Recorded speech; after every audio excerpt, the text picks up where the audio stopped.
Ya, a ver, vamos a empezar con el curso. Esas diapositivas las tienen ustedes también, ya en su aula virtual. Entonces las pueden revisar en cualquier momento. ¿Ya? A ver, se ve la pantalla, ¿no? Es lo que estoy compartiendo, que es de unidad uno, introducción al curso. ¿Se ve? Sí, ya. Ya, a ver. Ujú, ujú. Genial. Ya, a ver, acá si necesito marcar algo. Acá, ya. Creo que mejor respondo desde em, acá no hay una. A ver, vamos a hacer el intento, ¿ya? Dice, el diseño de edificaciones en el mundo y en el país. Es lo primero que vamos a ver en este temario, ¿no? A ver, estamos viendo la introducción al curso. Ya, todo esto lo vamos a ver el día de hoy, ¿ya? Todo esto y lo que ya en la siguiente clase vemos la segunda parte. Dice, el diseño de edificaciones en el mundo y en el país. Aplicaciones de diseño en distintas áreas. Efectos del sismo en las edificaciones. Proceso de diseño estructural y acciones sobre las estructuras, ¿no? Todo eso vamos a ver en la clase de hoy. Ya. Cualquier duda, cualquier comentario lo pueden dejar en el chat. ¿Está bien? Ya. A ver, edificios más altos del mundo, ¿no? Ustedes saben que el Burj Khalifa es el edificio más alto del mundo. A ver, acá tengo su altura, si no me equivoco, está entre los 800 y 850 metros, ¿no? Ya. Así hay edificios altísimos. Todos estos edificios, en realidad, tienen, normalmente algunos piensan que son de acero, ¿no? Pero en realidad muchos son de concreto, ¿no? Son, digamos, tienen una base estructural de concreto y acero es, digamos, no es tanto como se piensa, ¿no? No es tanto como se piensa, ¿ya? Entonces, usualmente también con los principios que vamos a aprender en el curso, yo creo que vamos a estar en la capacidad de entender cómo es el diseño de estos edificios altos, ¿ya? Y una vez que lleven, digamos, ingeniería sismo resistente, ya, me parece que también lo están llevando algunos, lo van a entender mucho más, ¿ya? De hecho, el diseño en concreto es algo, digamos, posterior al análisis sismo resistente, ¿no? Porque el análisis sismo resistente me da algunas cargas, ¿no? Con las cuales yo debería diseñar en concreto armado o en otro material, ¿ya? A ver, ¿no? Acá tengo algunos, ¿no? Digamos, este edificio dice el Ping An International Finance Center, ¿no? Dice una altura máxima de 648 metros, ¿no? Se terminó en 2015, ¿ya? El Burj, este que está acá, ¿no? El Burj Khalifa, una altura máxima de 828 metros, se terminó en 2010, su ubicación en Dubái, Emiratos Árabes Unidos, ¿no? 163 pisos. Ya, de los edificios más altos en Perú, no son muchos, ¿no?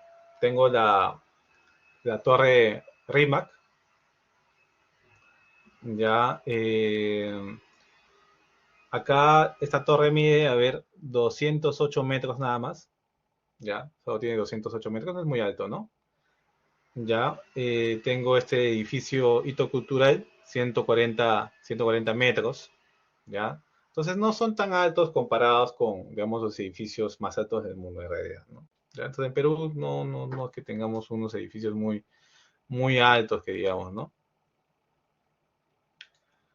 Estamos quizá un poco bajos en eso. Ya, a ver, parece que hay un poco de bulla. No sé si se escucha un poco la bulla. Ahí dígame.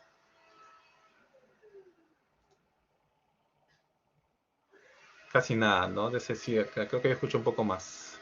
Parece que alguien está, supongo, está haciendo unas cosas en su casa. Ya, a ver, continuamos. Disculpen la interrupción. También como concreto armado. Ujú. A ver, hay un comentario de Miguel.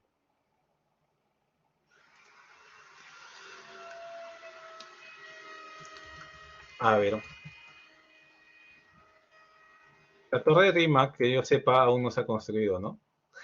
Ha sido un proyecto, ha sido un proyecto que Bueno, tienes razón, Miguel. No se ha construido, pero sí existe un expediente técnico de la Torre de Rímac, ¿ya? En realidad, el edificio más alto es este hito cultural que hace de Banco de la Nación, ¿no? Ya, que está en 140 metros, ¿no? ¿Cuántos pisos? 30 pisos, ya, 30 pisos. Ajá, está bien la aclaración, Miguel. Ya, puentes, a ver, en concreto armado hacemos puentes, hacemos casas, hacemos estadios, hacemos reservorios apoyados, también hacemos reservorios con una estructura, ¿no? Sobre una estructura, puertos, ¿no? O sea, el concreto armado es un material que se utiliza, digamos, en diferentes tipos de estructuras, en realidad. Ya, a ver, ¿qué más? También se utiliza en silos, como había indicado, ¿no? En reservorios elevados, en cimentaciones de máquinas, ya, en cimentaciones de máquinas entra bastante concreto. En realidad todo lo que es cimentación, ya, todo lo que es cimentación, sí se usa concreto armado, pues, ya. Así sea una estructura metálica de acero, una estructura de albañilería, una estructura de madera, la cimentación usualmente sí es de concreto siempre, ¿ya? También se utiliza concreto en lo que son pilotes, ¿ya? Básicamente, antes se usaba pilotes, digamos, bueno, a veces se usa pilotes de madera, ya en ciertos lugares donde hay poco concreto y la madera es un material, digamos, que se puede conseguir más fácil, por ejemplo, la selva, ¿no?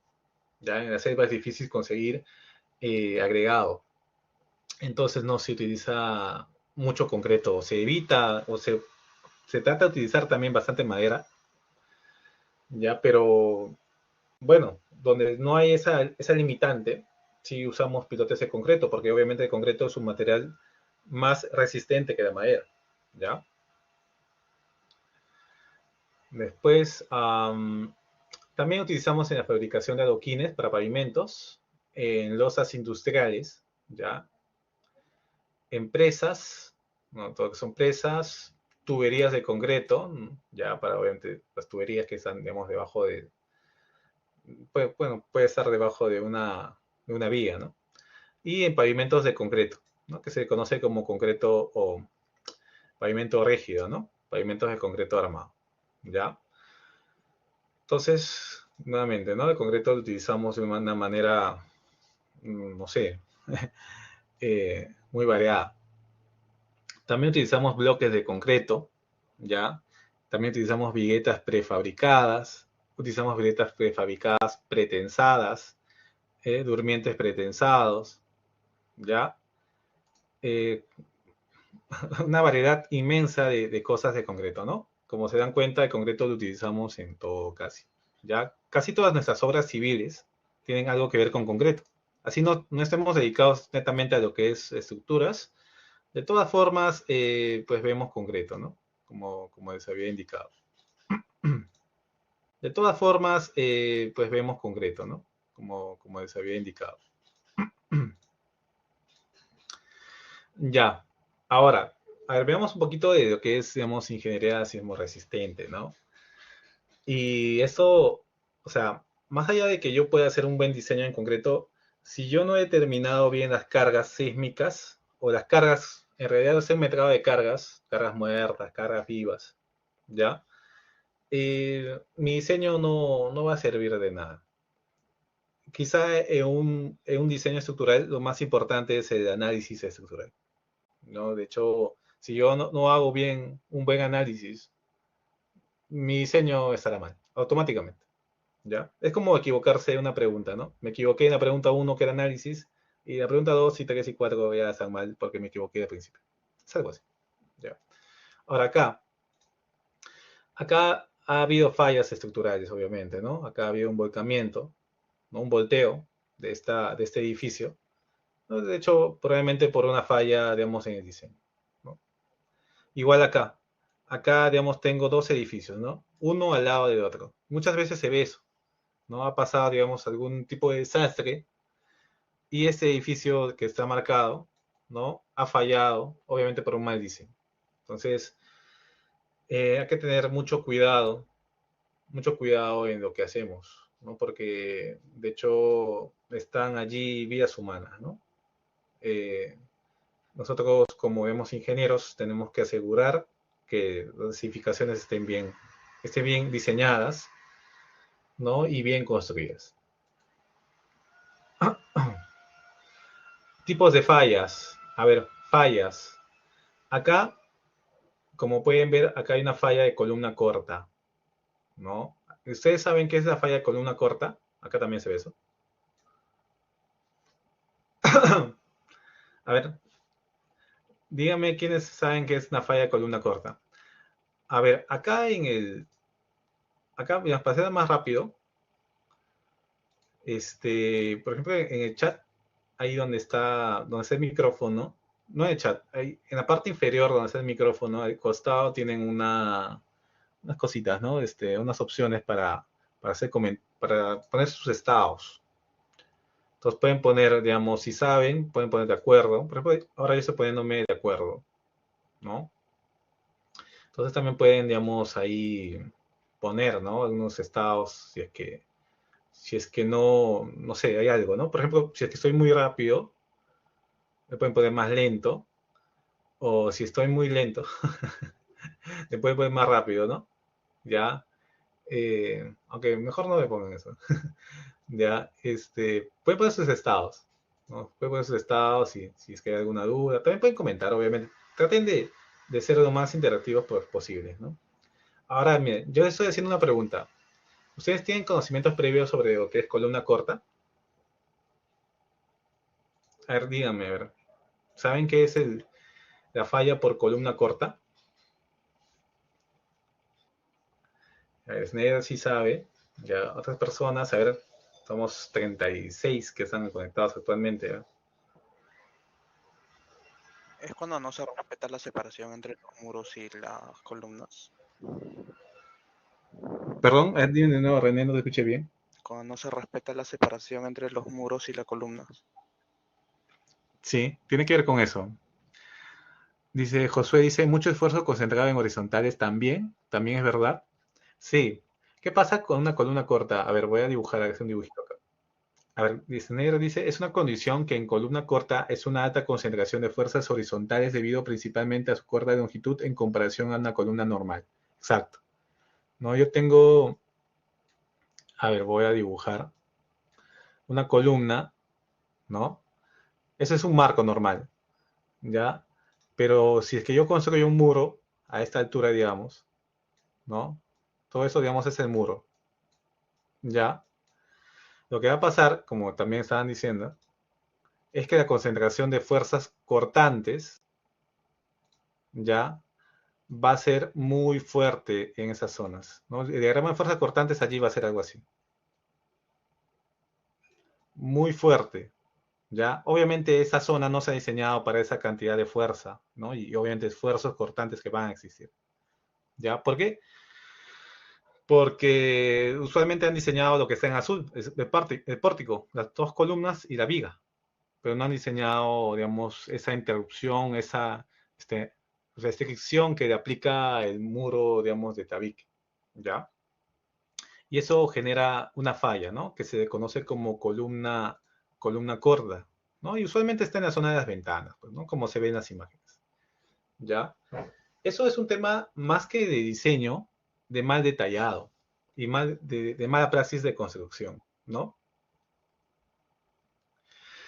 José dice, ese tipo de fallas lo he visto en colegios estatales. Sí, esas fallas existían mucho en colegios antiguos, donde no había, digamos, conciencia de lo que es la separación de los tabiques con el marco estructural o el pórtico estructural, ¿no? Ese pórtico que he dibujado que está en azul debería estar separado por una junta de media pulgada, algo 2 centímetros, por ahí, ¿no? Más o menos, digamos, del muro de tabique, ¿no? O sea, bueno, más bien, el tabique tiene que ser separado de pórtico, ¿no? Porque si lo construyen y está unido, pues va a generar esa columna corta, ¿ya? Entonces es indeseable.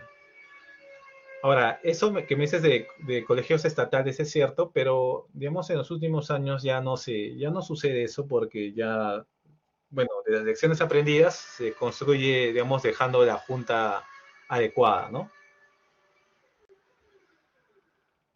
Dice, claro, se tienen que aislar para que las fuerzas sean por separado, si no todas las cargas se suman y colapsan.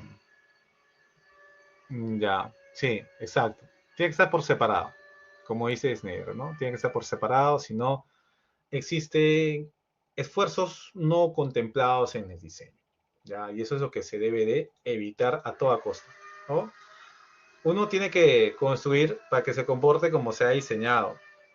Y uno cuando es diseñador tiene que asegurarse que en sus planos se indique cómo digamos, de construirse de acuerdo a lo que ha diseñado, ¿no? Si digamos yo hago un plano, o digamos yo he diseñado este pórtico así como dos columnas y una viga, pero en mi detalle estructural aparece que el tabique está unido a los pórticos, estoy haciendo un mal detallado porque estoy detallando algo que no he diseñado, ¿verdad? Entonces allí obviamente ya hay un error, digamos, de expediente técnico. ¿Ya? Entonces hay que tener cuidado tanto en el diseño y en el detallado, ¿ya? Y aparte en la producción. Uh -huh. Ya. Uh -huh. A ver, acá hay otras fallas. A ver, en la parte superior derecha, esta falla se conoce como falla de talón comprimido, ¿ya? Es una falla, es una falla que sucede mucho en muros estructurales. Los muros estructurales o placas que se conoce en Perú, no, bueno, tienen mucha concentración de esfuerzo. Como son muy rígidos, ya absorben bastante fuerza, ¿no? Los que hayan llevado análisis estructural saben que un muro se lleva bastante carga, ¿no? No porque son bastante rígidos. Ya, entonces, eso pasa también obviamente en el elemento y usualmente fallan en esas zonas, ¿no? Porque allí hay más esfuerzos, ¿no? En la parte inferior del muro es donde hay más esfuerzo. Es una falla por flexión. En los mismos muros también puede existir una falla por corte, ¿no? La que estoy marcando, ¿ya? Una falla por corte, obviamente porque la resistencia al corte del muro no está bien detallada, ¿no? Uno hay que, digamos, detallar el muro para que no falle por corte y para que no falle por flexión, ¿no? Si falla por flexión, usualmente va a pasar el talón comprimido y si falla por corte, lo que va a pasar es esta diagonal que es bien ahí, ¿ya? Entonces uno cuando ve y va a un lugar donde ha habido, digamos, unas fallas, puede más o menos identificar cómo ha fallado y por qué ha fallado ese muro, ¿no? Y a ver, el último dibujito que tenemos es este de aquí, donde tenemos una falla o una articulación plástica en la parte inferior de la columna de primer nivel. Ya, ¿qué pasa aquí? Usualmente, cuando yo hago un edificio, no digamos, puede ser edificio, ¿ya? Así, bien simplecito. El primer nivel, el primer nivel es un nivel ahora te respondo. El primer nivel es un nivel que está empotrado a la base, ¿no? Ya. Usualmente cuando vienen cargas sísmicas, se empieza a generar un mecanismo de falla, ¿ya? Y seguramente ustedes han escuchado que es mejor que primero fallen las vigas antes que las columnas, ¿no? Y para eso obviamente hay que darle un adecuado, digamos, una adecuada, un adecuado detallado también, un adecuado diseño. ¿Qué tiene que pasar para que primero fallen las vigas antes que las columnas? En realidad no tiene que fallar. En realidad tiene que llegar a su esfuerzo máximo la viga antes que la columna. ¿Qué tiene que pasar? Usualmente lo que tiene que pasar es que se empiecen a articular las vigas. ¿Ya? Es lo primero que debería pasar. Que se articulen las vigas. ¿Ya? Y para que se articulen las vigas primero, o sea, ¿qué quiere decir articulación? Quiere decir que ya no sea capaz de resistir momentos flectores en esos puntos, ¿no? Que supere su capacidad, su esfuerzo a flexión sea superado, ¿no? Ustedes han hallado esfuerzos a flexión máximos, ¿verdad? En mecánica estructural. Esos esfuerzos máximos han sido superados debido a una fuerza. ¿ya? Entonces, cuando son superados, obviamente, se generan estas articulaciones en los extremos de las vigas, ¿ya? Eso es lo más conveniente, ¿no? Digamos como un mecanismo de falla, ¿no? Obviamente lo mejor es que no pase eso, ¿no? Pero si llega a pasar algo, lo mejor es que primero las vigas se articulen y, y hasta ahí, bueno, ¿no? El edificio, si pasa eso, el edificio no se va a caer, simplemente las vigas se han articulado, ¿no? Obviamente se va a ver daños y todo eso, ¿no? Pero no se va a caer. El problema está cuando se empiezan a articular las columnas, porque si una columna se articula, la resistencia del edificio es bastante mermada, ¿ya? Entonces, después de esto, lo que usualmente pasa, después de articularse las vigas, se empiezan a articular las columnas. Y la primera articulación que va a fallar es esta de acá, las partes inferiores de las columnas de primer nivel. Eso es clásico. Primero esas se van a articular. Entonces, esto, obviamente, es eso que estoy indicando, ¿ya? Obviamente eso tiene que pasar ya no en las partes, digamos, no frente a una. No puede ser el primer mecanismo de falla, ¿no? El primer mecanismo debería ser lo que está en morado, que son las articulaciones de las vigas. Después de que se articulen ya la mayoría de vigas, recién deberían empezar a articularse las columnas. Si primero se articulan las columnas, su diseño es malo, ¿no? Es malo porque es muy peligroso, ¿ya? Es muy peligroso. ¿Cómo garantizo que primero se articulen las vigas antes que las columnas? Lo que puedo hacer es que las vigas no sean tan rígidas en comparación a las columnas. Las columnas tienen que ser mucho más rígidas que las vigas. Así me aseguro que, este, que no pase eso, ¿no? Usualmente las normas establecen que las columnas deben ser como más o menos un 25% más rígidas como mínimo que las vigas, ¿no? Las columnas deberían ser más rígidas que las vigas, por lo menos en un 25%, ¿no? Eso está en la norma. Y ya lo vamos a ver cuando hagamos este criterio de columna fuerte, viga débil, ¿ya? Ahora un poquito que estamos haciendo de introducción, ¿eh? No se preocupen mucho. Ya estamos haciendo un poquito de introducción. Ya poco a poco van a ver este tema, sobre todo cuando vean sismo, también el curso de sismo, también nuevamente van a tocar ese tema. Ahora, mi pregunta es si hasta acá lo que estamos viendo en esta diapositiva se está comprendiendo. A ver, dígame si vamos bien.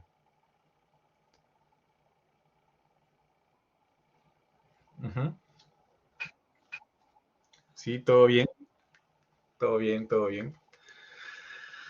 Ya, ajá, todo claro, dicen. Genial, genial. Me alegra a mí escuchar que todo está claro, ¿ya? Bueno, más que escuchar, leer, porque no escucho nada. Ya. Snyder dijo si había falla por aplastamiento.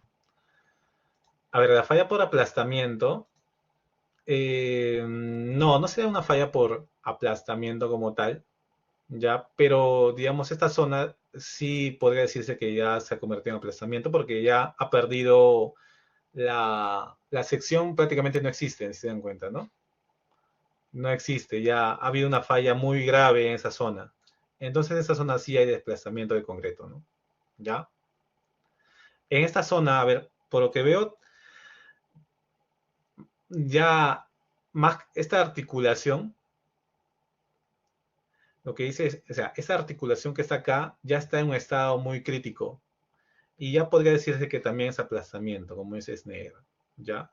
Es una articulación ya muy crítica, ¿no? Se ve que ya ahí la sección, el concreto está, si se dan cuenta, está, ¿cómo se puede decir? Aplastado, ¿no? Como su nombre lo dice.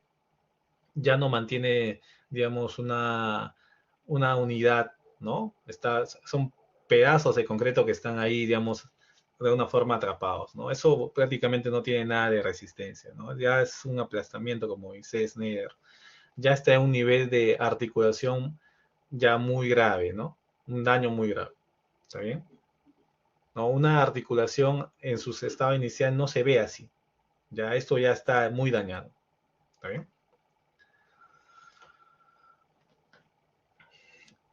A ver, acá tenemos más fallas, ¿no? Eso es puente, ¿no? Por ejemplo, si empiezan a fallar, acá hay dos puentes. ¿no? Y acá, si se dan cuenta, hay unas columnas por lo que se ve. Seguramente lo que ha pasado en el puente de la derecha es que ha fallado en los apoyos, ¿no? Las columnas que están acá, ¿no? Y obviamente lo que está encima. Si fallan las columnas, todo lo que está arriba va a fallar, definitivamente, ¿no? Entonces, vuelvo a indicar, el fallo de columnas es crítico, ¿ya? El fallo de columnas es crítico, se debe evitar. Acá también hay una articulación ya en un estado de daño muy grave, ¿no? Esto realmente ya requiere una reparación urgente, ¿no? ¿No? Y eso en cualquier momento puede ceder, puede fallar, puede pasar lo que está acá, ¿no? No se debe llegar a este nivel de daño. Para que llegue a este nivel de daño sería lo último que suceda en el edificio.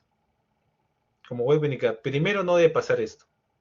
Primero que debe pasar es que se articulen las vigas, ¿ya? Incluso algunas vigas llegarán a ese nivel de daño como está acá. Pero que la columna llegue a ese nivel de daño es algo muy peligroso.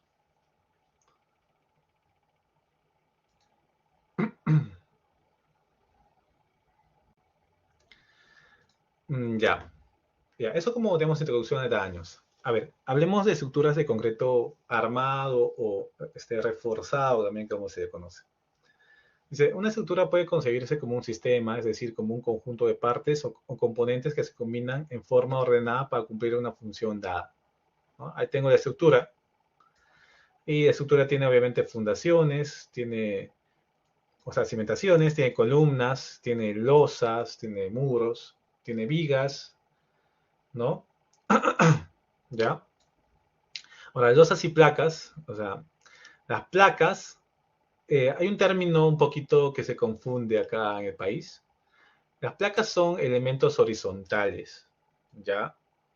Placa, placa rígida es un elemento horizontal. Una losa bastante rígida se conoce como placa, ¿ya? Pero acá en el país a los muros estructurales también se les conoce como placas, ¿ya?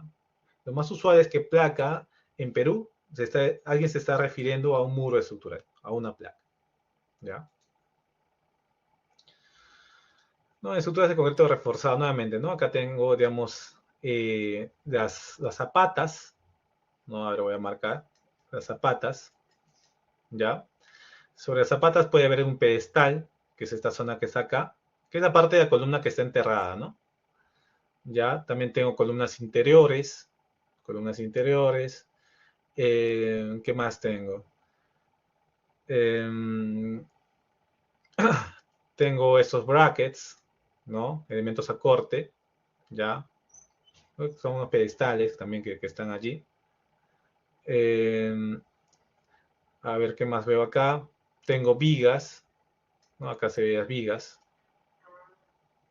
¿no? Ahí están las vigas. Tengo los techos, ¿no? Tengo los techos. Tengo una serie de elementos estructurales, ¿no? Digamos, en cualquier estructura de concreto armado. Este es un sistema porticado, ¿sí? Porque solamente está compuesto por columnas y por vigas. Después vamos a ver un poco más de eso, sí. Pero lo que estamos viendo acá es un concreto, perdón, un concreto, un, un sistema porticado, ¿ya? Incluso acá las vigas son vigas, se puede decir que son vigas pequeñas, ¿no? Son vigas pequeñas.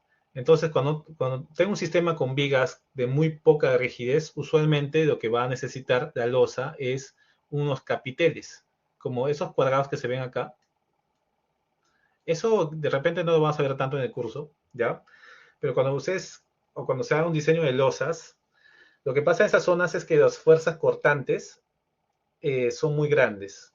Y como no hay vigas, no hay algún elemento que absorba esos esfuerzos cortantes.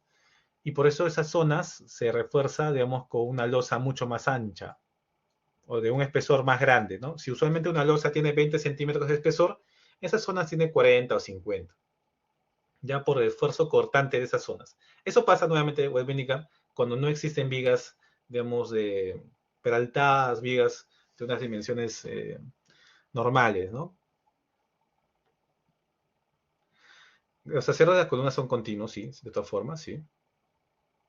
Ujú. Ya, a ver, vamos a continuar, a ver. Me dejan sus preguntas igual. A ver, criterios a cumplir en el diseño estructural.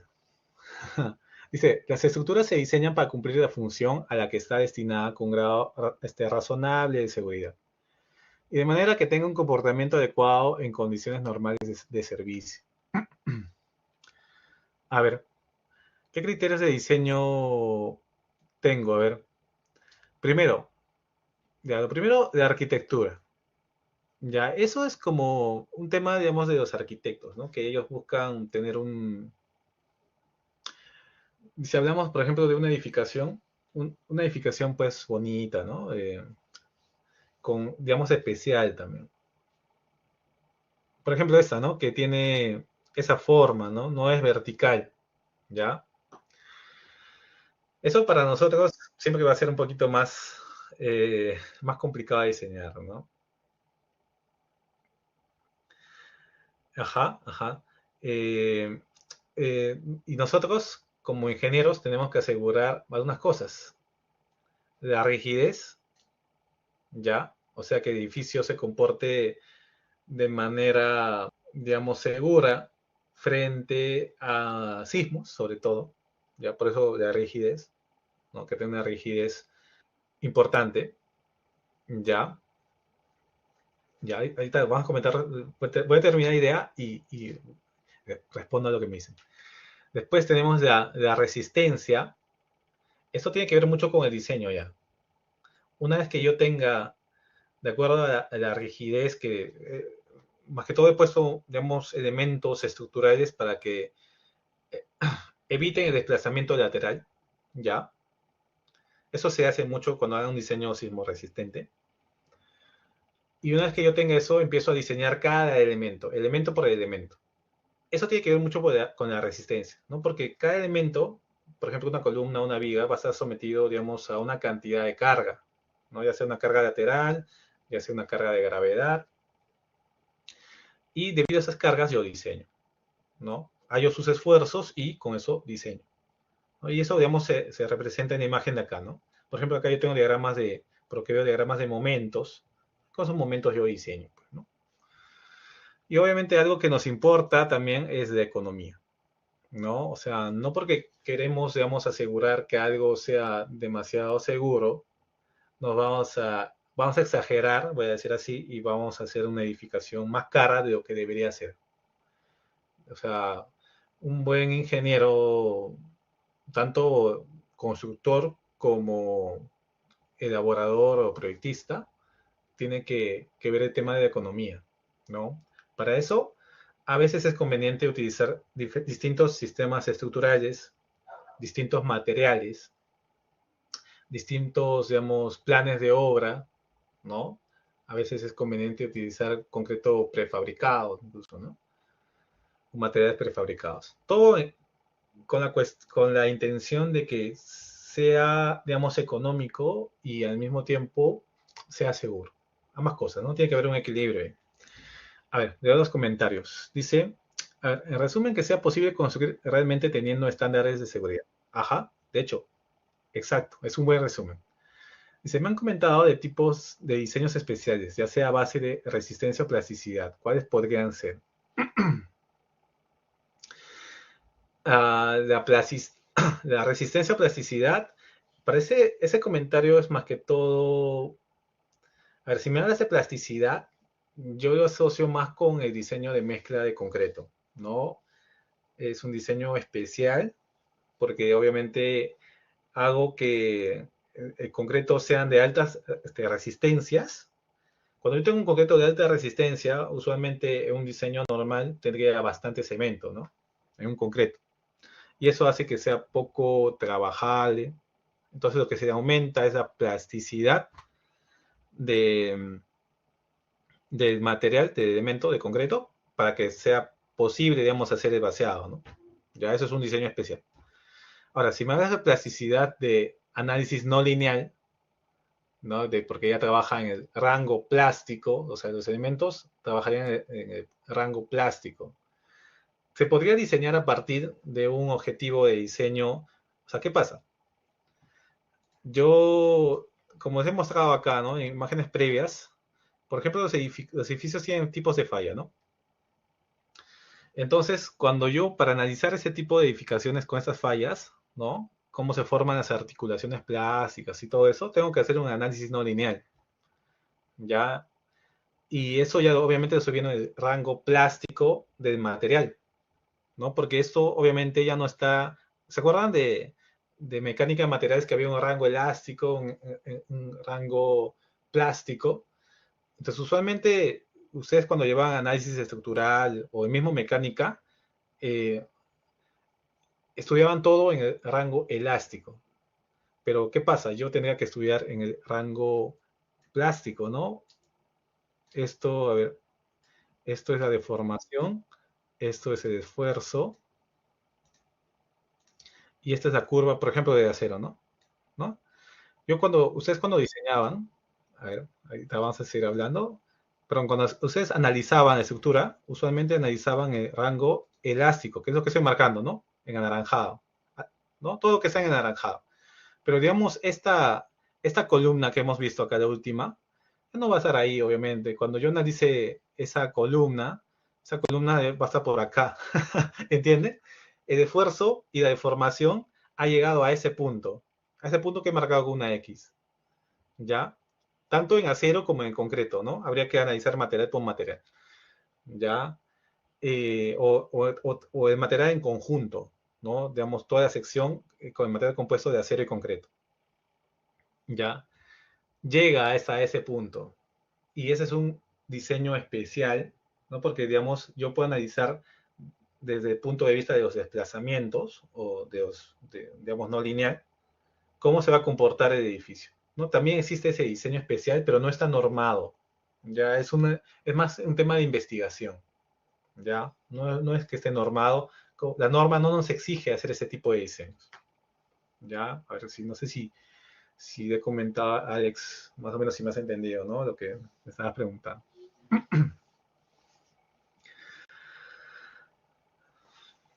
Ya, ajá. Después, Snyder me dice, a veces pasa, colocan elementos que ni siquiera generan un trabajo.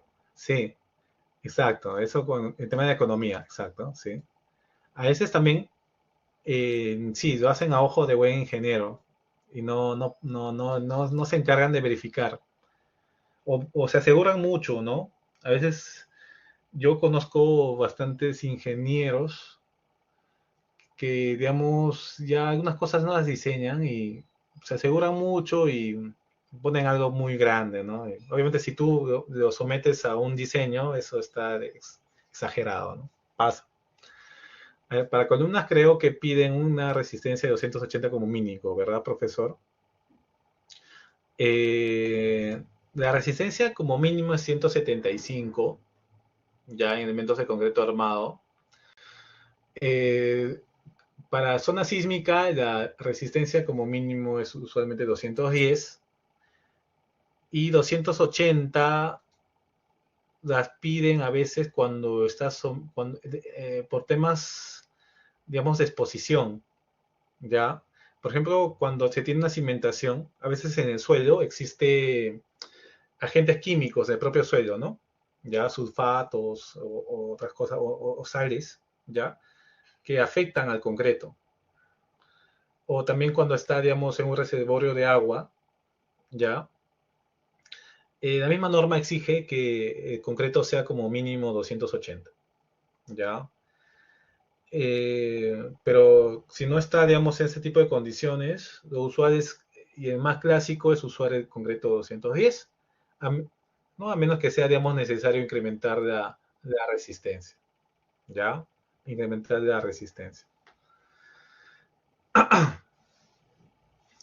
ver, me están hablando de la ley de Hooke. Claro, la ley de Hooke tiene que ver mucho con el esfuerzo de deformación, ¿no? Cuando son proporcionales, la ley de Hooke, bueno, cuando el esfuerzo de deformación son proporcionales, estamos cumpliendo la ley de Hooke. Pero en un análisis no lineal, la ley de Hooke ya no existe, ¿no? Ya, obviamente hay que analizar ya el diagrama como tal, ¿no? Ya nos olvidamos de la ley de Hooke. A ver, dice, pasa también que copian el diseño tomando en cuenta otros proyectos en otras regiones y cuando les aplican, acá terminan fallando, pero no es que el diseño no sea correcto, sino como usted dice, es por los componentes naturales o sísmicos. Por eso se debe realizar un estudio previo y tener criterio profesional. Eso pasa mucho en proyectos de Estado, me pasó una vez. No hay que satanizar los proyectos del Estado, ¿ya? Eh, lo que pasa, lo que pasa es que a veces no hay tanto control, ¿no? Ya, también depende un poco del ingeniero en realidad. Mira, imagínate que yo tengo un proyecto de la selva. Ya, digamos, un colegio lo construyeron en la selva y yo tengo que diseñar un colegio, digamos, en la costa. Obviamente yo, si soy bueno, medianamente un ingeniero capacitado, tampoco voy a decir una eminencia, eh, sé que hay algunos criterios que han debido haber tomado en ese colegio que yo no los puedo adoptar, ¿no? O sea, yo veo, digamos, ese plano y digo, ya quizá algunas cosas puedo adoptar de mi diseño, pero no, o sea, hay cosas que sé que hay diferencias entre diseños en una zona y en otra zona, ¿no? Por ejemplo, el tema de peligro sísmico, ¿no? O sea, yo sé que en la selva prácticamente el peligro sísmico es muchísimo menor que en la costa. Entonces, yo sé que de arranque que las estructuras de mi diseño de costa van a ser mucho más robustas, más grandes que en el diseño de la selva. Entonces no puedo copiar, ¿no? O si tengo, por ejemplo, un techo metálico, ¿no?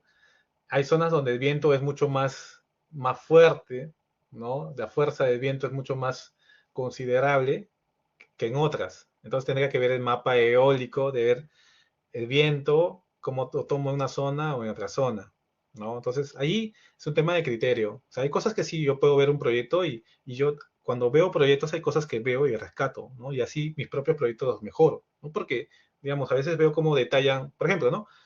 Yo tengo unos planos, me llegan como revisor, unos planos, y veo que el ingeniero, digamos, su cuadro de columnas lo hace de una manera muy interesante. Lo veo y, bueno, no es que me copie, pero, o sea, hay que reconocer, digamos, que ese cuadro es muy bueno, ¿no? Entonces, en mi proyecto también, digamos, lo puedo adoptar y lo puedo, digamos, poner algo parecido o incluso mejorar, ¿ya? Pero con criterio, ¿no? Con criterio. Siempre que uno ve cosas, ¿no? O sea, no, todo el tiempo está viendo planos, está viendo proyectos, ¿no? Cosas así.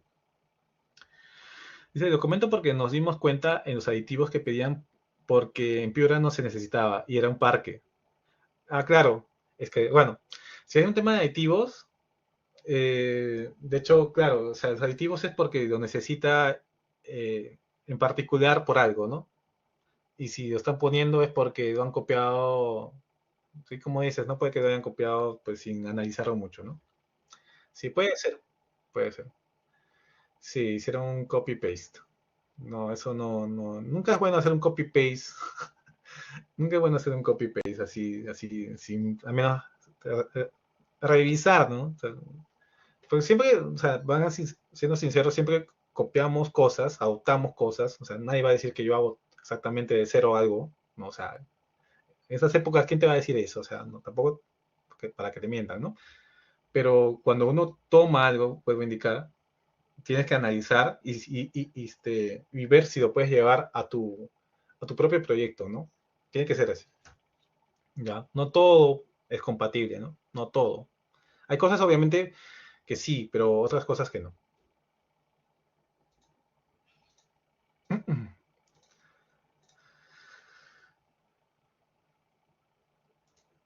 A ver, ya, a ver, tomemos un break, ya, tengamos un break, ya que estamos 10:40 prácticamente, ya, para que un poquito estiren las piernas, ya, y se relajen, porque tenemos que hacer hasta medianoche, noche, mediodía. Ya, entonces volvemos 5 minutos antes de las 11, ¿ya? 10:55. De ahí continuamos ahí para el curso. Ingeniero, Sí, dime, Andy. sí, ingeniero, disculpe, buenos días, Tendrá exámenes pasados a medida que vamos avanzando la clase, a medida que vamos avanzando las clases y practicando de los ciclos pasados, las PSU1, los exámenes parcial, PS2, final. Tengo algunos ya. Podría pasar De algunos, los, sí. sobre todo, Pero no.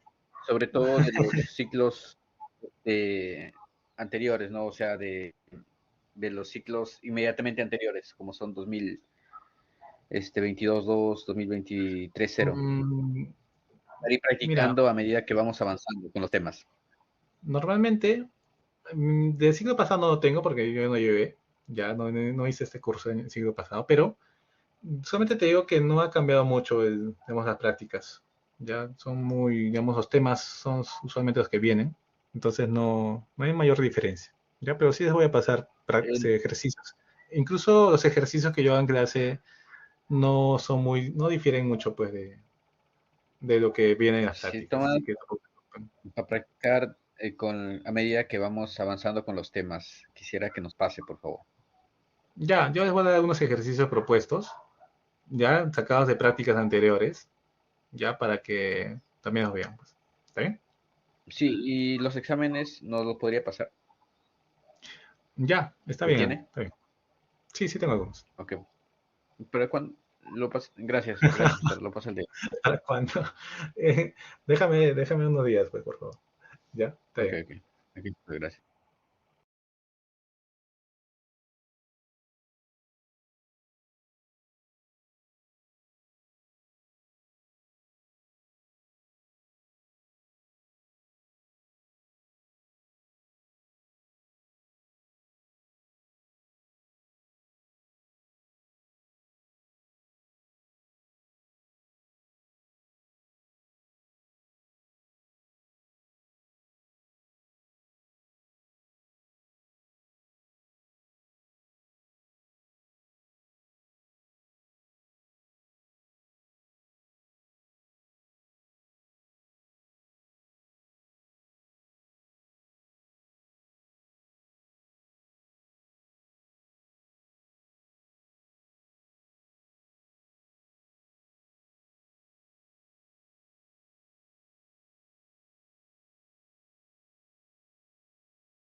Hola, ¿se me escucha? Volvimos. ¿Están ahí? Levanten la manito. ¿Están ahí? A ver, Andrea, ¿tienes una pregunta? ¿Tienes una pregunta o estás levantando la mano?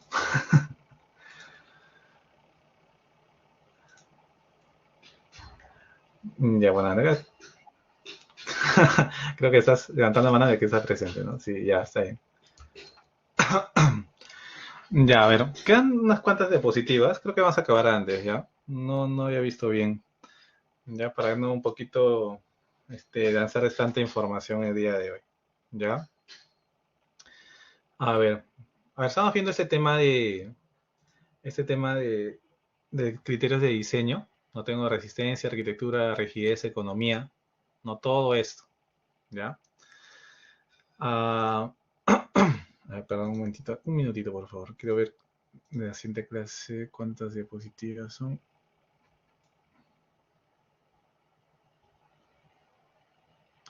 Ya, de repente un poquito avanzando de la siguiente diapositiva.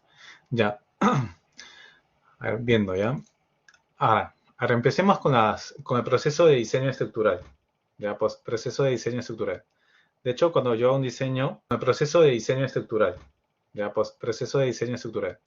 De hecho, cuando yo hago un diseño, lo primero que se hace es, hay una primera etapa que se llama estructuración. ¿Ya? Dice, en esa etapa se define principalmente el sistema estructural a utilizar. Se elabora un esquema preliminar con dimensiones, distancias, materiales, tipos de elementos y formas de las secciones. En base, a ver, ¿qué les puedo decir? En base a la experiencia, eh, como ingenieros, como ya, bueno, sobre todo los más antiguos, ¿no? Al hacer muchos diseños, ¿no? Al hacer muchos diseños, ya más o menos tienen unos criterios para determinar a priori cómo y de qué tamaños tendrían los elementos estructurales, ¿no? Por ejemplo, en la imagen de la izquierda, ¿no? Ya, digamos, tengo un edificio como de 10 niveles, en, no sé, 300 metros cuadrados. Entonces, más o menos yo puedo saber, a grosso modo, qué medidas tendría, digamos, las columnas de primer nivel, ¿no? De qué resistencia de concreto serían.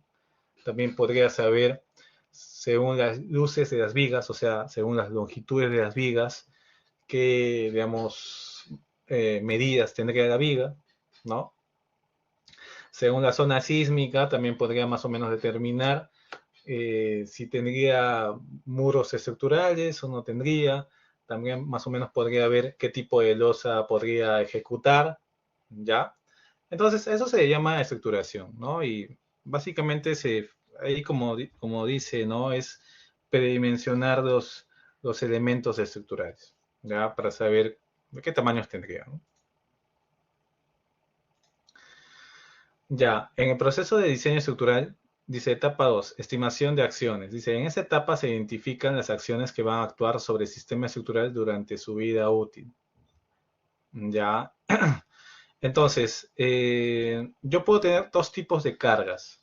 Las cargas, digamos, de servicio, y también conocidas como cargas de gravedad, ya, que son, digamos, carga muerta y carga viva, ¿no? La carga muerta son las cargas de peso propio, las cargas de los elementos, digamos, que siempre van a estar en el edificio.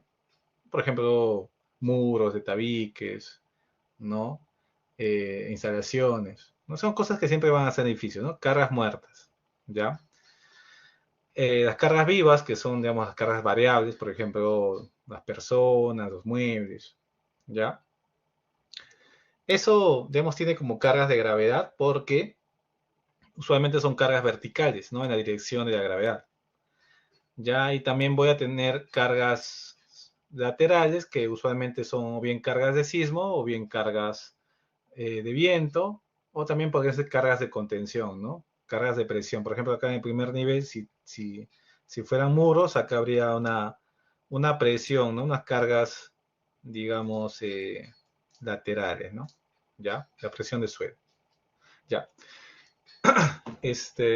Yo como, digamos, diseñador, tengo que estimar los valores de esas cargas, ¿no? Tendría que hacer eso. Ya. Ya, una vez que tenga eso y haga obviamente eh, el tema de estimar las acciones, tengo que empezar el predimensionado, ¿no? Ya algo un poquito más aterrizado, vamos a decir. Dice, en esta etapa se realiza un predimensionado de los elementos que conforman la estructura, tomando en cuenta el sistema estructural adoptado y las acciones que inciden sobre la misma.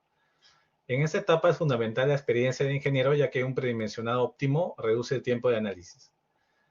Ya, porque digamos yo, para analizar, y ustedes saben, de mecánica, sí, siempre tenía unas medidas, ¿no? De los elementos, ¿ya? Siempre dicen ya, en ejercicio que tenían, ¿no? Un pórtico con columnas de 50 por 50 y viga de 30 por 60, algo así, ¿no? Entonces, como diseñadores, nosotros partimos de unas medidas, ¿no? Nuevamente indico.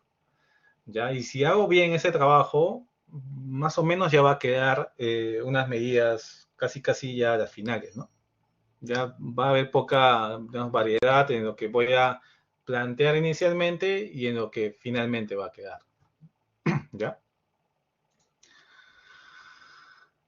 Etapa 4 dice, idealización de la estructura. Consiste en seleccionar un modelo teórico y analítico factible de ser analizado con los procedimientos de cálculos disponibles. Dice, esto incluye definir materiales y secciones a utilizar, elaboración de un modelo plano tridimensional que representa las principales características geométricas de la estructura, incorporando los elementos que la conforman con sus respectivas secciones y materiales asociados tomando en cuenta el predimensionado realizado.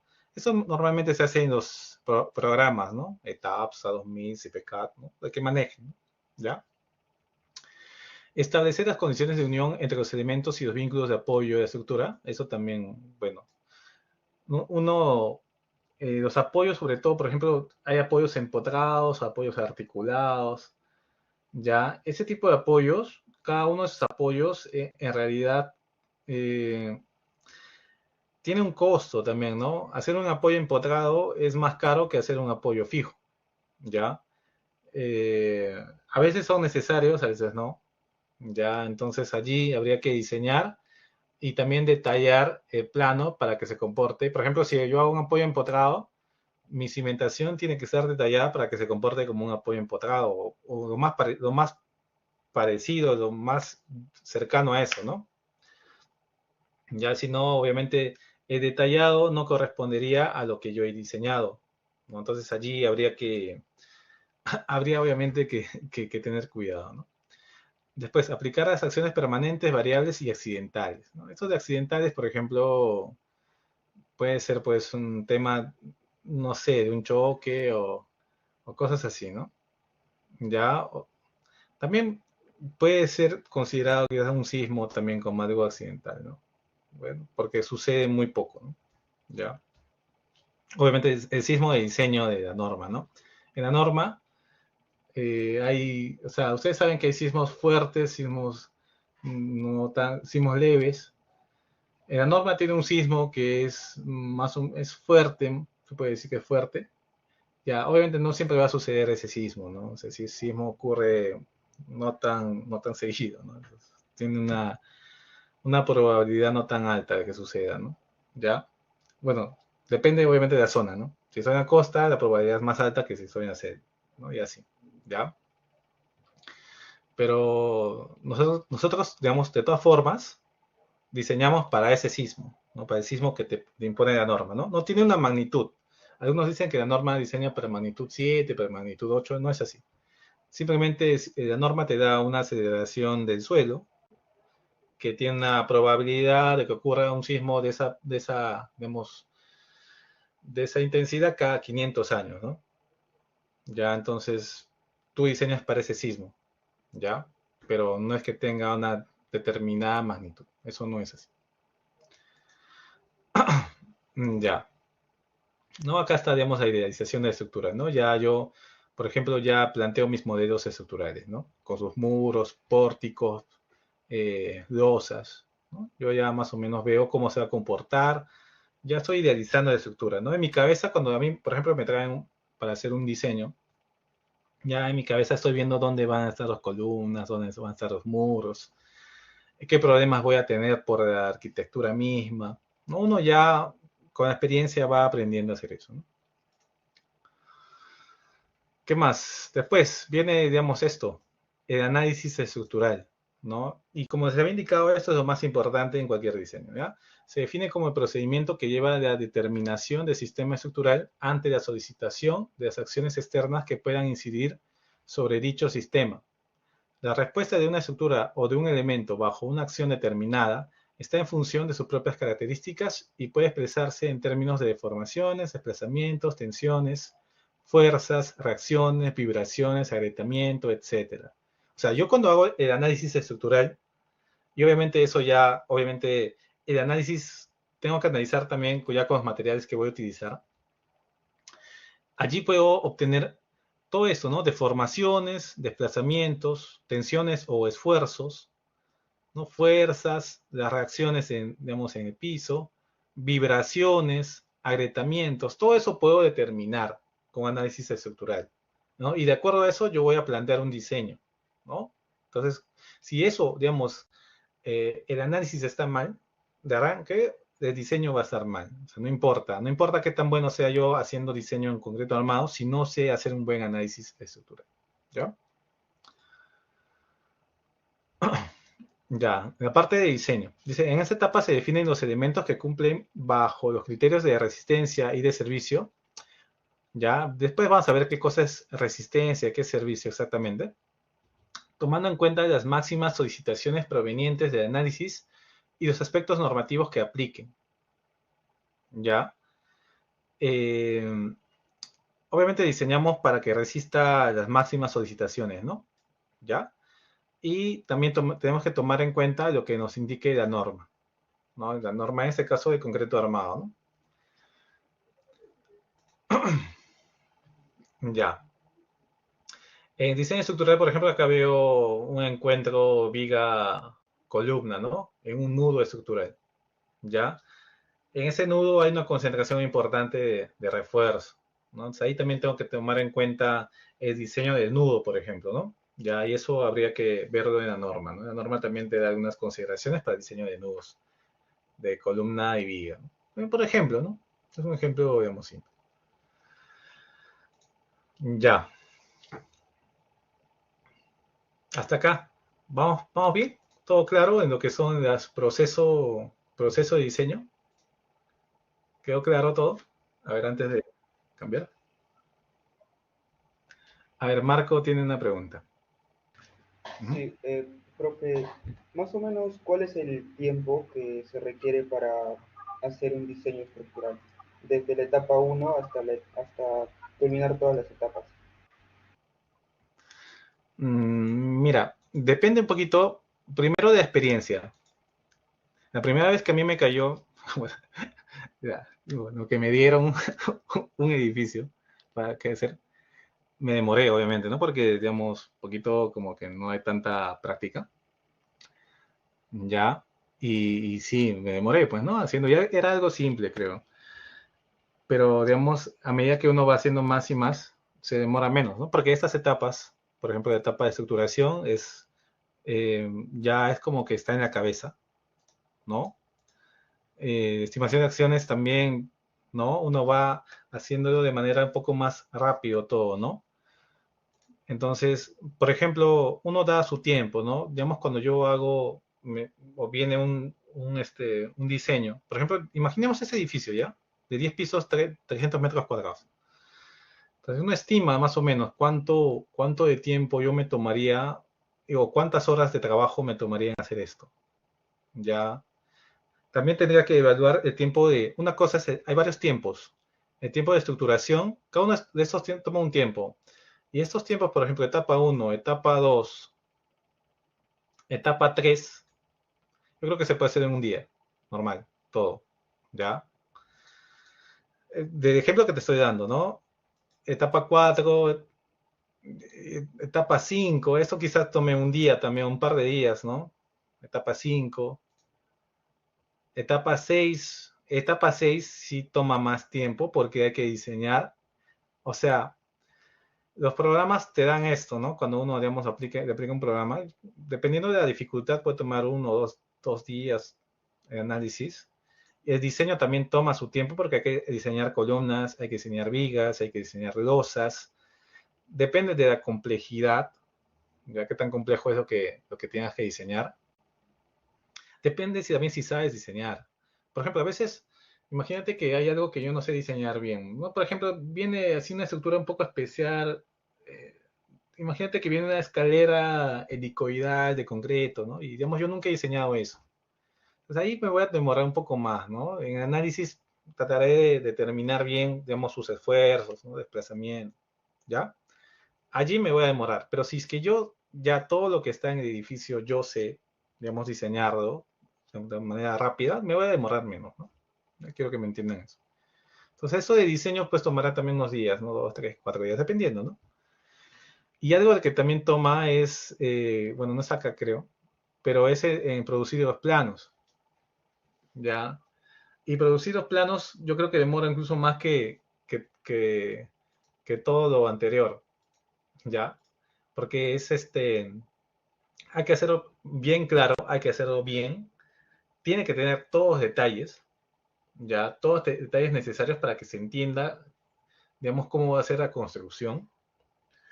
Y incluso alguna vez un profesor me dijo que un ingeniero también se mide por la calidad de su plano, ya. Entonces, si yo como ingeniero, sobre todo proyectista, yo presento unos planos que son, yo puedo ser el mejor diseñador, ¿no? Ya, pero si mis planos son malos, no está bien, no habla bien de mí. Ya, yo tendría que esforzarme para presentar unos planos tan buenos de lo que yo creo que soy. No, si yo creo que soy bueno, digamos, diseñando, sé hacer mi análisis no lineal y toda la nota, pero si mis planos son malos, no pasa nada, ¿no? Ya. Entonces uno tiene que invertir bastante tiempo en planos, ¿ya? No necesariamente uno mismo lo tiene que dibujar, ¿ya? Puedes apoyarte en dibujantes, caístas, obviamente bajo tu supervisión y revisión, ya, y se produce, ¿no? Se produce, digamos, los planos, ¿ya? Como vuelvo a indicar, tiene que tener un nivel de detalle alto, ¿ya? Y en eso se mide, digamos, la calidad de trabajo final, ¿ya? Y habría que invertir bastante tiempo en eso, ¿no? El diseño como tal, una vez que uno tenga práctica, se puede decir que es rápido, ¿ya? Y ahora más con las computadoras que ya te hacen el diseño, ¿no? Uno ya cuando entiende cómo es este tema de diseño, ya lo hacen de manera más práctica, ¿ya? Lo hace de manera más práctica. Ahora, obviamente ustedes que están llevando el curso, digamos, acá, digamos, en la universidad, de todas formas lo tenemos que analizar un poquito más así manual, por así decirlo, ¿ya? Para que se comprenda un poco de los principios, ¿no? Porque si no serían personas netamente aplicativas, eh, que verían directamente los resultados, no tendrían un criterio ingenieril adecuado, ¿ya? Por eso es que, digamos, en el curso hacemos los ejercicios a mano, ¿ya? Para que se entienda de dónde sale cada cosa. Pero, digamos, cuando ya estén en su vida profesional, lo más probable es que vean directamente los resultados de lo que les saldría, digamos, de todo ese análisis, ¿no? Porque, digamos, todo lo que vamos a hacer se puede programar en una hoja Excel, una hoja MATLAB, o los mismos programas te lo dan, ¿ya? Pero si uno no sabe de dónde sale es porque prácticamente es una caja negra, ¿no? Y ni siquiera entiende. Y cuando te enfrentes a problemas más complejos, allí es donde vas a tener más dificultades porque tú estás acostumbrado a que te salga un resultado.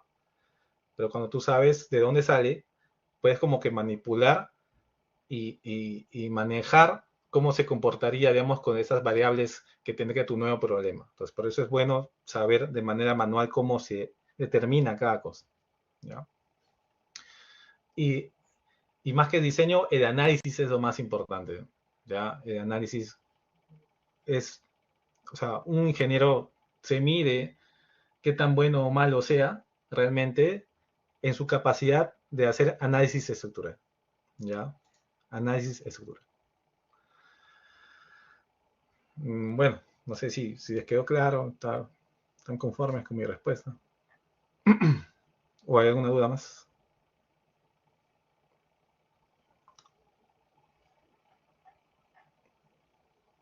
Me pueden poner de acuerdo en acá, ¿sí, no? En su estado también, ¿no? Si están de acuerdo. Uh -huh. Todo claro, me dicen. Ya, genial. Ajá, ajá. Ya, a ver, veamos acciones sobre las estructuras. Dice, para evaluar el efecto de las acciones sobre la estructura, requerimos modelar dichas acciones como fuerzas concentradas, lineales o uniformemente distribuidas. Si la acción es de carácter dinámico, se puede proponer un sistema de fuerzas equivalentes o una excitación propiamente dinámica. Bueno, como había mencionado antes, ¿no? Tenemos cargas gravitacionales que se pueden representar como, bueno, distintos tipos de carga, ¿no? Una carga distribuida, una carga puntual, una carga de área. O cargas laterales, que serían, por ejemplo, la fuerza sísmica, ¿no? La fuerza sísmica que se genera, esas fuerzas se generan debido al movimiento del suelo. Ya, lo que se mueve es el suelo, ¿no? Y el suelo produce fuerzas laterales. ¿Ya? Eso obviamente lo ven en sismo, ¿no? Ahora, acciones sobre las estructuras, tenemos obviamente una estructura con, acá, bueno, acá estamos viendo cargas gravitacionales, ¿no? Por ejemplo, tengo una losa, ¿no? Donde voy a tener una carga de área, como se ve acá. A ver, vamos a pintar de este color. Acá tengo una carga de área, ¿no? Puedo tener también cargas puntuales, cargas lineales, de acuerdo a lo que yo tenga, ¿no? Por ejemplo, una carga lineal sería un muro de tabique, una carga puntual sería una columna que nazca justo en esa losa, una columna de, no sé, de un tanque, de algo, ¿no? Una carga de área es lo más común, una carga por metro cuadrado, por ejemplo, las cargas vivas siempre son cargas de área, ¿ya? Por ejemplo, en una edificación lo normal es 200 kilos de peso en cada metro cuadrado, ¿no? Es lo normal. Todo eso está en la losa, ¿no? Y la losa, lo que idealizamos es que la losa transfiere esas cargas a las vigas, ¿no? Las vigas que estén allí, ¿no? Y a su vez las vigas transfieren toda la carga a las columnas, ¿no? A las columnas. Y las columnas obviamente transfieren la carga a las zapatas, ¿no? Y las zapatas transfieren la carga al suelo, ¿no? Y se tiene ahí al suelo, y en el suelo, obviamente el suelo tiene una resistencia, de acuerdo a la resistencia del suelo, será el tamaño de la zapata, ¿ya? Eso es, digamos, la acción de la estructura, ¿no? Y eso de una forma, vemos cómo es esa transferencia de cargas. Ya, ahora, clasificación de las fuerzas internas sobre las estructuras. Y esto de hecho, lo han visto un poco en mecánica, ¿no? Tipos de solicitaciones, axiales, tracción y compresión, ¿no? Que ya saben. A ver, esquema de esfuerzos, ya saben, un esfuerzo normal en toda el área, por ejemplo, una columna. Ya, deformaciones producidas son alargamientos o acortamientos, lo que pasa, ¿no? Esfuerzo característico, esfuerzo normal, ¿no? Normal y axial. Ya, miembro estructural normalmente estudiamos por cargas axiales los tensores, los puntales y las columnas. ¿Ya? Obviamente, ¿no? Una columna tiene cargas axiales, ¿no? ¿A qué se ve? ¿Ya? Una columna tiene cargas axiales. Ya. A ver, flexión. Esquema de fuerzas. Ustedes saben que por flexión yo tengo dos zonas. Una zona que está en compresión y una zona que está en tracción, ¿no? Como cuando veían la flexión, ¿no? Ahí había un momento flector, ¿no? Había un momento flector que generaba una zona del eje neutro, ¿no? Que estaba en compresión y otra que estaba en tracción. ¿Qué deformaciones produce la flexión? La curvatura, ¿no? Las curvaturas también generan deformaciones, ¿no? Obviamente. Esfuerzos característicos normales de tracción y compresión. O sea, los esfuerzos siguen siendo esfuerzos normales, pero o son de tracción o son de compresión, ¿no? Como había indicado, hay una zona que está en tracción y una zona que está en compresión. El miembro estructural clásico que se estudia es la viga, ¿no? La viga usualmente solamente está a flexión, ¿ya? Corte, ¿no? También tenemos corte, ustedes también han estudiado corte en mecánica, ¿no? ¿Qué deformaciones? Tenemos una distorsión plana. Esfuerzos característicos, esfuerzos tangenciales, ¿no? De tau, de corte y punzonado. Ya, eso también se ve, ¿no? El miembro estructural, usualmente el corte se estudia en todos los miembros estructurales, ¿no? Ya sea columna, ya sea viga, ya sea losas, ya sea muros. El corte está en todos, siempre, ¿no? Torsión, ¿no? La torsión también ustedes han estudiado torsión, deformaciones producidas, distorsión plana o alaviada, y esfuerzos también son esfuerzos cortantes o tangenciales de torsión, ¿ya? Y eso también se produce torsión, ¿no? Columnas, en vigas, se puede producir torsión, ¿no? Ya, entonces eso podemos ver. Ahora, acá falta quizá una que también vamos a ver, que es la flexocompresión. O sea, vamos a ver esfuerzos combinados, ¿no? Y vas a ver flexión y compresión, y eso sucede en columnas, ¿no? Flexión y compresión, la flexocompresión, ¿ya? Eso también vamos a estudiar, ¿ya? Ya, normas para el diseño de estructuras de concreto armado, ¿no? Normas E60 de concreto armado, esa es la norma peruana, es de 2009, ¿ya? Esa es la norma con la que vamos a estudiar todo, ¿no? ¿Ya? Vamos a ir viendo la norma a medida que vamos avanzando el curso. Y también vamos a tener algunas cositas básicas de DACI 31819, ¿no? Unas cosas que, digamos, yo creo que es importante que aprendan, ¿ya? Unas cositas que, digamos, como la norma es del 2009 y esta es del 2019, la DACI 31819, hay unos ciertos criterios que se han agregado ahora que, bueno, si bien no es normativo, es bueno, digamos, adoptarlos, ¿no? ¿Ya? Nada nos prohíbe, digamos, usarlos tampoco. Y bueno, eso es, digamos, continúo con actividad. Ya. Esto es, digamos, lo que tenemos que avanzar a la clase de hoy. A ver, no sé si quedó todo claro. A ver, alguna pregunta por ahí. ¿Estamos claros? A ver, indíquenme, por favor.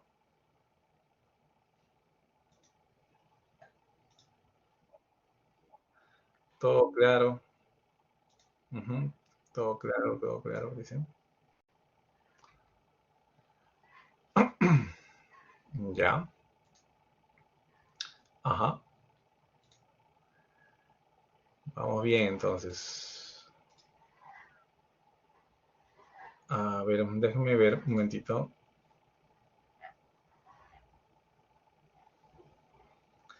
Ya, vamos a avanzar un poco de diapositivas de la clase que viene, ¿ya? Porque de repente no nos va a alcanzar el tiempo. Unos 15 minutitos.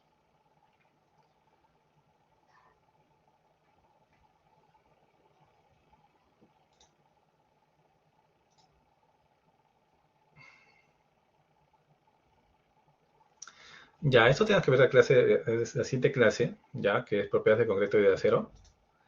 Como la siguiente clase es de 2 horas, no sé, quién sabe, de repente nos alcanza el tiempo, ¿no? O sea, aprovechamos para ver un poquito más. A ver, veremos la primera nomás, ¿no? La primera y la segunda de repente. Dice, aspectos y definiciones de concreto, ya, bueno, me he adelantado. Propiedades de concreto y de acero. Ya vamos a empezar con lo que es concreto armado, ¿no? ¿No? Que es digamos, materia compuesta, de concreto y acero. Aspectos y definiciones del concreto, comportamiento estructural de los materiales, ¿ya? Ventajas y desventajas del concreto, cambios volumétricos del concreto, el acero y sus propiedades, diseño por resistencia y servicio y factores de mayoración y reducción. Ya veremos este tema de ahora, ¿no? Aspectos y definiciones del concreto y, bueno, vamos viendo si vemos eso también. Comportamiento del concreto, ¿ya? A ver. Ajá. Estructuras de concreto armado. Dice, el concreto armado se utiliza para la construcción de edificios de todo tipo. Pavimentos, puentes, presas, túneles y obras industriales. ¿Ya? Ya te voy a decir, ¿no? Las estructuras de concreto armado tienen ciertas características derivadas de sus materiales y de los procedimientos usados en su construcción, que la distinguen de las estructuras de otros materiales. Existen dos procedimientos principales para construir estructuras de concreto armado. Dos. Cuando los miembros estructurales se forman en posición definitiva, se dice que la estructura ha sido vaciada o colada, in situ o vaciada en su lugar. ¿Ya? Y cuando los miembros estructurales se fabrican en un lugar distinto al de su posición definitiva en la estructura, el procedimiento recibe el nombre de concreto prefabricado. Existe, bueno, obviamente lo más común es el concreto in situ, ¿no? Que se vacía en obra. Pero también existe el concreto prefabricado, ¿no? Se construyen muchas veces columnas, vigas y losas de concreto prefabricado. ¿Ya? Cuando se tiene edificaciones normalmente de pocos niveles y que sean replicados en masa, no sé, imagínense que una edificación tenga 200 columnas iguales. Conviene hacerlo prefabricado y llevarlo a obra, muchas veces, ¿ya? Y lo más común usado en concreto prefabricado son vigas prefabricadas o viguetas de losas prefabricadas, ¿ya? Porque eso de alguna forma ahorra mucho el tiempo de ejecución de la obra y te ahorra encofrado, ¿ya? Entonces eso se usa bastante como concreto prefabricado. Lo más utilizado son las vigas prefabricadas y viguetas prefabricadas, sobre todo las viguetas, que son las vigas pequeñitas que conforman la losa, ¿ya? Se pueden investigar, ¿no? Hay viguetas prefabricadas, hay de distintas, digamos, empresas, ¿no? Ya, a ver, aspectos y definiciones del concreto. Dice, es un material semejante a la piedra de concreto, ¿no? Obviamente cuando ya está endurecido, que se obtiene mediante una mezcla cuidadosa, proporcionada de cemento, arena, grava u otro agregado y agua. Después esta mezcla se endurece en formaletas, ya, con la forma y dimensiones deseadas. ¿No? Bueno, en formaletas que dan la forma, ¿no? Pero bueno, se conoce como encofrado, ¿ya? El concreto en su primera fase de elaboración se denomina concreto fresco, pues se encuentra en estado líquido, aunque en el mismo instante en el que el cemento toma contacto con el agua se inicia el proceso químico de hidratación del cemento, el que en su primera fase se caracteriza por el pasaje paulatino a estado sólido, ¿no? Ustedes ya lo saben, ¿no? Ya es algo, digamos, algo que ya saben ustedes. Aspectos y definiciones de concreto, ¿no? El concreto, como saben, está conformado, bueno, por agua, cemento, piedra y arena, ¿no? ¿Ya? O, bueno, agregado grueso y agregado fino, ¿ya? Y en algunos casos aditivo, ¿ya? Todos estos materiales conforman el concreto y se rigen bajo un diseño de mezcla. Porcentaje de aire también, sí. Sí, sí, sí. También hay un porcentaje de aire, pero ese si es que es inducido, o sea, agregado a propósito, hay unos aditivos que son incorporadores de aire, ¿no? O si hay un porcentaje de aire también que no es controlado, ¿no? De una forma, siempre va a existir, ¿no? Ya, eso también se toma en cuenta en el diseño de mezclas. Este curso, claro, indica que un 3% como máximo. En este curso no vemos diseño de mezclas, solamente lo estoy mencionando, ¿no? De qué está conformado el concreto, ¿ya? Ajá. Ya. Ahora, aspectos y definiciones del acero. Dice, el acero lo definimos como el producto siderúrgico en el que el hierro está combinado con pequeñas cantidades de carbón, ¿no? Se incluyen además pequeñas cantidades de otros minerales como magnesio, sílice, azufre. A mayor cantidad de carbono aumenta su resistencia, pero disminuye su ductilidad, ¿no? Ustedes saben que la ductilidad es la capacidad de formación, ¿ya? ¿No? Es decir, la barra pierde capacidad de formación plástica. ¿No? Justamente lo que están hablando, ¿no? De rango elástico y plástico, ¿no? Hay menos deformación en el rango plástico, ¿no?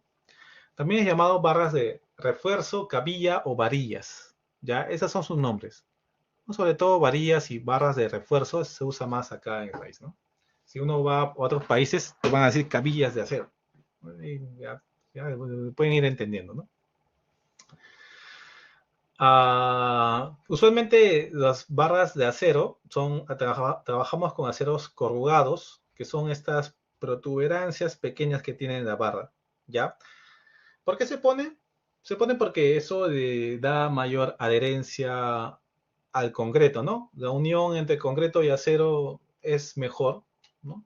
Cuando se tiene aceros corrugados, ¿no? Hay mayor anclaje, ¿no? Digamos, de acero en el concreto, ¿no? Entonces, mejor siempre trabajar con corrugaciones. Y eso clásico, siempre, casi siempre, 99% de veces se trabaja con acero corrugado en concreto armado, ¿ya? Y bueno, aspectos y definiciones del acero. Seguimos, ¿no? El acero de refuerzo viene en forma de barras circulares y disponibles en un amplio intervalo de diámetros para aplicaciones normales. ¿Ya? Por ejemplo, acá tengo el catálogo de aceros Arequipa, que es una empresa, de hecho, de las más conocidas, ¿no?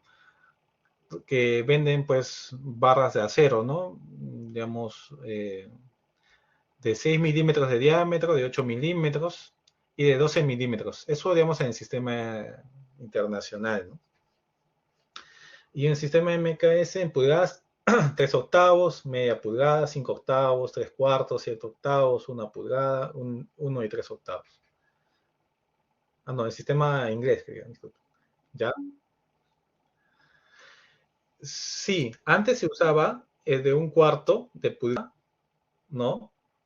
Pero ya está discontinuado, ¿no? Ya no se fabrica ya. Ahora fabrican de 6 milímetros, que es casi lo mismo, ¿no? Pero cuando vean planos actuales, debería estar detallado ya con 6 milímetros, ¿no? Si uno ve unos planos ya un poco más antiguos, quizás sí 1 cuarto de pulgada, porque sí vendían, ¿no? Ahora, usualmente cuando ven en planos que dice 1 cuarto de pulgada, el constructor compra 6 milímetros, pues, ¿no? Porque no puede comprar 1 cuarto, ¿no? O a menos que lo pida y alguna empresa sí lo tenga, ¿no? Pero casi ya no lo venden, ¿no? Uno debería especificar 6 milímetros, ¿ya? En sus planos. Lo que está acá. Siempre que especifiquen algo, asegúrense que lo que ustedes están pidiendo tenga proveedor en la zona donde van a construir, ¿ya? Digamos, yo voy a especificar, así como dice Dante, ¿no? Varillas de 1 cuarto de pulgada. Pero no existe, pues, entonces está mal, ¿no? Debería yo especificar 6 milímetros, ¿no? O digamos, yo voy a especificar 7 octavos, ya, pero yo sé que esa barra se fabrica muy poco, ¿no? Trato de evitarla, ya, trato de evitarla. Mejor no la especifico 3 cuartos y 1 pulgada, ¿está bien? Trato siempre un poquito teniendo cuidado de eso, porque si no va a llegar de plano a la obra y el constructor va a decir a este ingeniero que dónde vive, ¿no? ¿Está bien? También hay que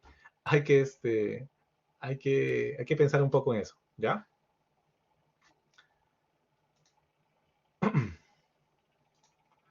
Comportamiento estructural de los materiales. Ya. ¿Cómo se comporta estructuralmente el concreto?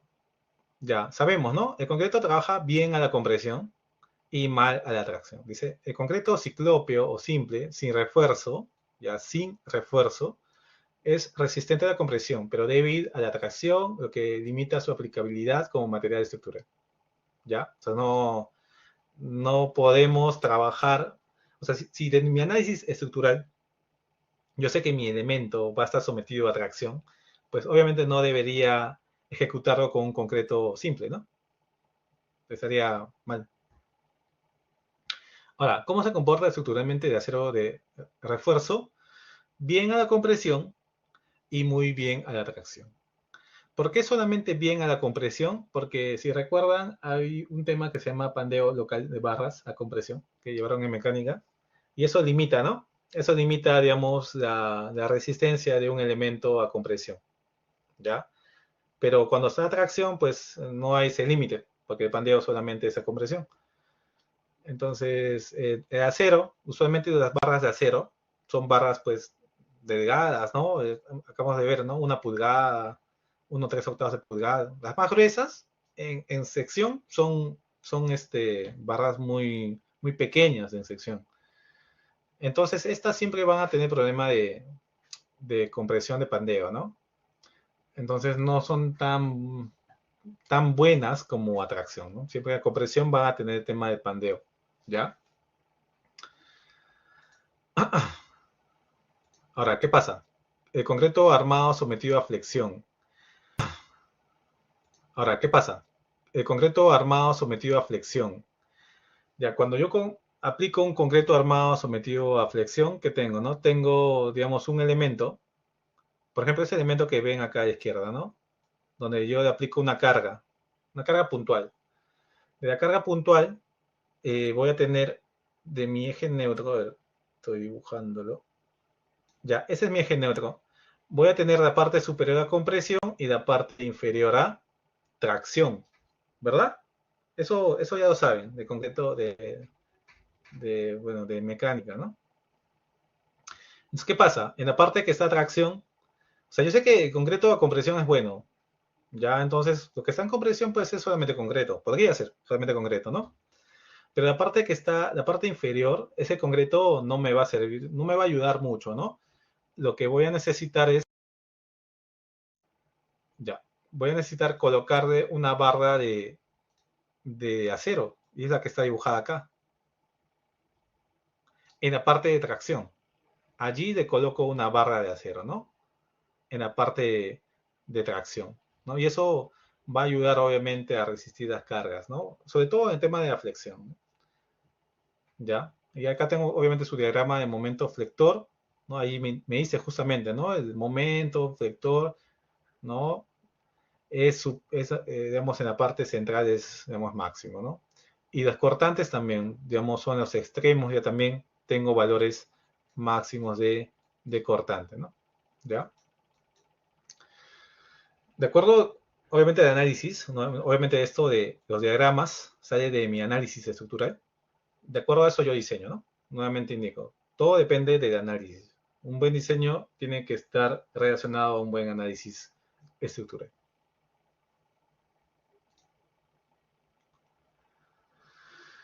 Entonces, en resumen, concreto armado. Dice, para resistir tracciones se emplea refuerzo de acero, generalmente en forma de barras, colocando en las zonas donde se prevé que se desarrollarán tracciones bajo cargas de servicio. Ajá. El acero restringe el desarrollo de las grietas originadas por la poca resistencia a tracción del concreto. La combinación de concreto simple con acero de refuerzo constituye lo que se llama concreto reforzado o concreto armado, ¿no?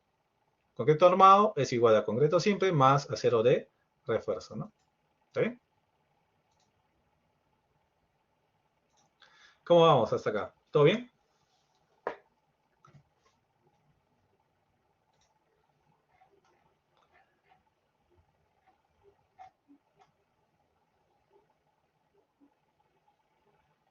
Sí, todo bien.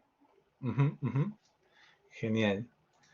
Ya, y esta es la última diapositiva clase de hoy. Características del concreto armado. El concreto se fabrica en estado plástico, por lo que requiere de moldes o encofrado para obtener la forma y dimensiones deseadas y que lo sostenga hasta adquirir la resistencia necesaria para ser autoportante. Entonces, usualmente para las formas que queremos, y es una ventaja también, ¿ya? Porque nosotros podemos darle la forma que deseemos a un elemento, ¿no? Si quiero una columna de tales características, dimensiones, simplemente me hago un encofrado de esas dimensiones y ahí hago mi vaciado. Ya, es una ventaja de ese lado, y la desventaja obviamente es el costo, ¿no? De encofrado, ¿no? Obviamente la madera cuesta, ¿no? La madera o el encofrado metálico tiene un costo. Ya, y obviamente es inevitable utilizar algún tipo de encofrado. Ya, eso, digamos, siempre lo vamos a ver. Ya, a ver, algunas que dicen, profe, una duda, cuando se decide que la estructura se mantenga con el encofrado, por ejemplo, que tenga en eléctrico, ya, hay encofrados que son recuperables y encofrados que son no recuperables, ya. De alguna forma yo puedo dejarlo por algún motivo, ¿ya? No puedo dejarlo por algún motivo. No estoy al tanto de por qué en el tren eléctrico lo están dejando, pero mira, hay encofrados que yo puedo nuevamente decir, no son recuperables y no recuperables. Normalmente no son recuperables porque después de encofrar ya no tengo acceso al encofrado. O sacarlo es muy complicado. Entonces ya se convierte en no recuperable. ¿Ya? Y otro, obviamente, recuperables porque lo puedo utilizar de repente una segunda vez. ¿Está bien? No siempre eso, obviamente no es obligatorio quitar el encofrado, ya, podría estar ahí toda la vida, pero habría que analizar la situación. Lo usual es que se quite y se busque utilizarlo nuevamente porque obviamente es un costo importante, ¿no? Es un costo importante, ¿ya?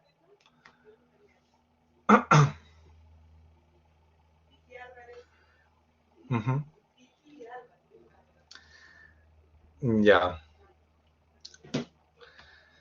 ¿Alguna otra pregunta?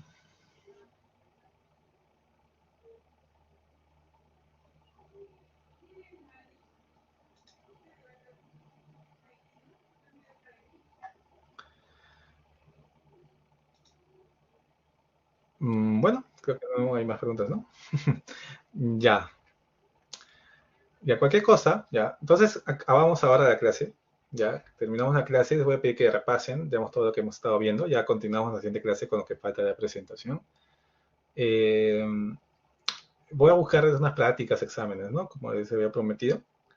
Ya en la semana trataré de subirlas. Y nada, pues no. Si no hay más, ya nos veremos la siguiente clase. Ya nos veremos la siguiente clase. ¿Ya? Entonces, me despido y nos vemos la siguiente clase. Que tengan un buen día.